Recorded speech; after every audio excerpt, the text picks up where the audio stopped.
अस्सलाम वालेकुम नाज़रीन। असिस्टेंट इलेक्शन कमिश्नर का पेपर पैटर्न कैसा होगा, क्या सिलेबस होगा, किस सब्जेक्ट में से एमसीक्यूज आएंगे और सब्जेक्टिव पेपर क्या होगा, एक ये चीज़ आपको बतानी है। और दूसरी चीज़ ये बतानी है कि आपने उसकी रोल नंबर स्लिप कैसे डाउनलोड करनी है। आपको एक लिंक प्रोवाइड करेंगे जिसमें आपने जैसे कि आप उस पर क्लिक करेंगे तो सिर्फ आपने अपना CNIC एंटर करना है और आपकी रोल नंबर स्लिप डाउनलोड हो जाएगी, आपके सामने आ जाएगी। तो सबसे पहले हम बात करते हैं कि इसका सिलेबस क्या होगा, पेपर पैटर्न क्या होगा।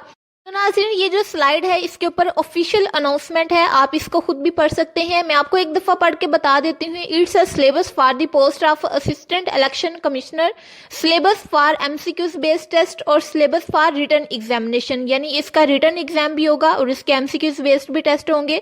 और उसके अंदर जो पासिंग मार्क्स हैं वो 60% है, यानी आपने 60% नंबर लेने हैं, जिसमें से इंग्लिश के 10 MCQs होंगे, इस्लामियात के 10 मार्क्स के MCQs होंगे, करंट अफेयर्स के 10 नंबर के MCQs होंगे, पाकिस्तान अफेयर के 10 नंबर के MCQs होंगे, जनरल नॉलेज के 10 नंबर के MCQs होंगे, इंटेलिजेंस या फिर जिसको हम IQ लेवल भी बोलते हैं उसको चेक करने के लिए आपको 15 नंबर के पूछे जाएंगे MCQs, और कॉन्स्टिट्यूशन ऑफ पाकिस्तान में से 15 नंबर के MCQs पूछे जाएंगे, और इलेक्शन एक्ट 2017 इसके अंदर से आपको 20 नंबर के MCQs पूछे जाएंगे और टोटल 100 नंबर के आपके MCQs होंगे। यानी हो सकता है 100 ही MCQs हों, यहाँ पे मार्क्स लिखे हुए हैं। तो इसमें से आपने 60% नंबर लेने हैं अगर आपने इस MCQs बेस्ड टेस्ट के लिए क्वालिफाई करना है। तो इसके बाद नाज़रीन आपका रिटन एग्जामिनेशन होगा। रिटन एग्जामिनेशन के लिए यहाँ पे लिखा हुआ है candidates will be required to write English essay comprising 1500 words on any of the given topics within 2 hours. यानी यहां तक मैं आपको बता दूं कि आपने इंग्लिश के अंदर ऐसे लिखना है जिसके 1500 वर्ड होने चाहिए, और आपको टॉपिक दिए जाएंगे, उनमें से किसी एक टॉपिक पे आपने लिखना है और आपको 2 घंटे का टाइम दिया जाएगा।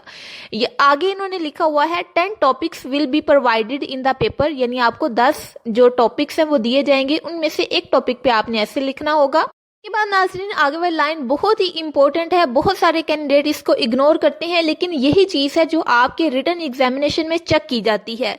कैंडिडेट पूछते हैं कि रिटन एग्जामिनेशन की तैयारी कैसे करें, क्या होनी चाहिए, बल्कि इन्होंने खुद ही बता दिया हुआ है, किसी और से पूछने की ज़रूरत ही नहीं है।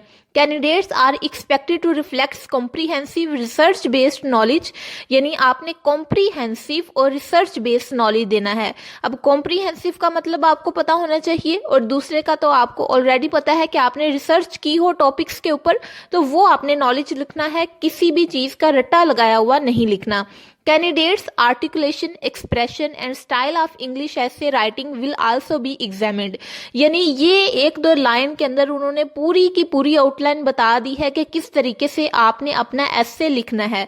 तो आपने अपने रिटन एग्जामिनेशन के लिए इन चीज़ों को अपनी कॉपी पे नोट डाउन कर लें और इन्हीं के अकॉर्डिंग अपने एसे की तैयारी करें।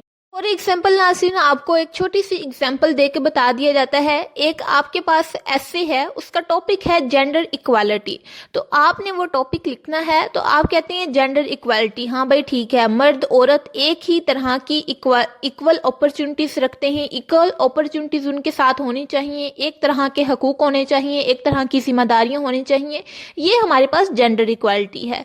लेकिन यहीं पे हम मार खाते हैं, यानी यही एक चीज़ है, हम जो टॉपिक हमें पेपर में दिया जाता है उसको हम अच्छे तरीके से परसीव नहीं कर पाते कि जो एग्जामिनर है वो हमसे बेसिकली पूछ क्या रहा है। अब जेंडर इक्वालिटी उन्होंने कहा है, उन्होंने ये नहीं कहा कि मेल और फीमेल इन दोनों की इक्वल अपॉर्चुनिटीज को बताएं, इनके राइट्स को बताएं। उन्होंने जेंडर का वर्ड यूज किया। जेंडर के अंदर फीमेल भी आता है, मेल भी और ट्रांसजेंडर भी, ये तीनों चीजें आती हैं। तो इस तरीके से आपने एक टॉपिक जो भी आप चूज करें पेपर के अंदर ऐसे लिखने के लिए, तो उसको पहले अच्छे से पढ़ लें कि आपको स्टेटमेंट की समझ आ रही है जो आपने ऐसे लिखना है, ताकि आप उसके ऊपर अच्छे से ऐसे लिख सकें। इसके बाद नाज़रीन आपको दूसरी चीज़ इस वीडियो में बतानी है कि आपने इसकी रोल नंबर स्लिप कैसे डाउनलोड करनी है। रोल नंबर स्लिप डाउनलोड करने के लिए आपको मैं डिस्क्रिप्शन में इस तरह का एक लिंक दूंगी, उसके ऊपर आपने क्लिक करना है। जैसे ही आप क्लिक करेंगे उसके ऊपर, तो आपके सामने इस तरह का एक पेज ओपन हो जाएगा।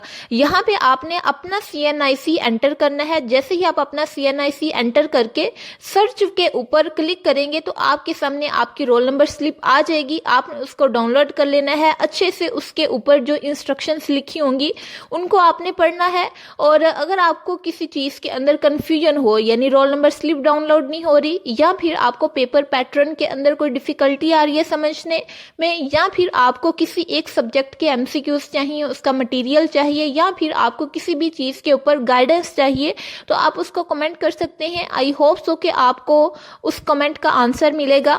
ناظرین, امید ہے کہ یہ ویڈیو آپ کے لیے بہت ہی انفارمیٹیو رہی ہوگی. ویڈیو اچھی لگی تو ویڈیو کو لائک اور شیئر کرو, اور چینل کو سبسکرائب کرنا نہ بھولیے گا. ملتے ہیں نیکسٹ کسی ایجوکیشنل ویڈیو میں, تب تک کے لیے اپنا خیال رکھیے گا. اللہ حافظ.